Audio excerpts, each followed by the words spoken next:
Hey, this is Nick with Us versus Herd. I'm going to go over the things I most hate or dislike about the tastyworks platform. I know there's a lot of people that are for it, there's a lot of people that are against it, a lot of people like Thinkorswim. I am going to use Thinkorswim to kind of compare the two. But first order of business, one of the things that I don't like is the grouping on here. I know that you can separate it by the symbols, and you can do different things regarding that. What I don't like is the grouping of this. So let's take, for instance, my position on win. Now, if you look here, everything's just grouped together underneath this stock ticker. I have multiple different strikes, different expirations, and it's really unorganized. And to go through and sell it, like this morning, I sold off a put spread here. I had to go through just, you got to be careful. You have to select these two, and then you can sell them. So you have to be careful about that. What I like about Thinkorswim, now if I go to Thinkorswim and still got this put spread here. If I wanted to categorize these, so if I had these two here, I can move these to a group, and I have a couple different groups here, and you can create a new group. I like that you can move it. So I have one that's called like this week. So this one's expiring. Actually, that one's not for this week. But let's say, we're gonna say next week expiration. Sometimes I like to categorize it by this week, next week, just to kind of categorize it. And then it moves these up here, so you can see how much you're up on these right here versus how much you're down elsewhere. So I definitely like that feature in Thinkorswim, the grouping. This one just kind of gets a little bit messy. I know you can kind of separate, but most of the times I'm only trading options. So when the limiting the stocks or the futures or anything like that really doesn't do anything. And then if you hit simple groups, it kind of breaks it down all at once. But when you have a lot of trades going on one time, it's not that easy to read. It's pretty difficult. The other thing that I don't like is developing the watch list, and it took me a little bit to figure this out. Watchlist, they have their own watch lists here. But if you actually want to go do your own watch list, you have to go to the settings tab here, the settings button, then go to watch list, and then create a new watch list, and then you can start adding stocks. So it's a little bit more a couple more hoops to jump through. On Thinkorswim, if you create a watch list here, you have a watch list, you can just go down here, put a new ticker in there.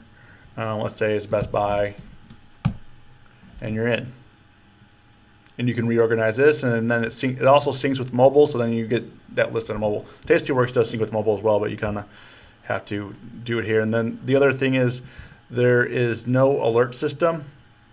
So to get alerts, there's no alert. So if a stock hits a certain price, you're not going to know. On tastyworks, on Thinkorswim, and on Thinkorswim mobile, you can easily say, okay, if SPX, let's say, hits 216 here, can right click, create an alert, and you can say I want it to be above 216, below 216, whatever your threshold is. So on tastyworks, there's no alert system, and that kind of leads into our next thing, is the charting. The charting on tastyworks is awful. You can only really look at one chart. You can't separate it by screens here. As you can see here on Thinkorswim, I like to separate. I have quite a few charts looking at one time. On here, you kind of have to go through one at a time if I want to look at this one, or if I want to look at Apple. If you want to look at Apple, you kind of have to do one at a time. So not really a big fan of that. I'm not sure why this is showing up like this. See here, kind of strange. That one works. That shouldn't look like that, because we're looking at that 15-minute chart on the 2-day here. They did add things like they have some indicators now, and this is working a lot better than what originally was. But right now, definitely not a fan of the charting, and I also don't really like that it has that bubble up there that kind of shows you the highs and lows. That's really not important. It's better to kind of show it here on the chart here what the low was, and looks like the market's selling off. So there's really no highs. Oh, here's one. Alibaba 206, and then low of 191. They had earnings this morning. So So to kind of recap, the things I don't like that you can't group this. There's no alerting. The charting is pretty terrible. I'm going to do a video. There are a lot of things that Tastyworks does well, so I'm not going to totally bash on Tastyworks. I'm going to do another video that kind of explains, what things that I love about it. But that's kind of just my overview right now of the things that I think they can definitely improve on. I know that they're probably working on it. This brokerage firm's only a year old. This platform's only a year old, so they're definitely, making as many changes as they possibly can right now.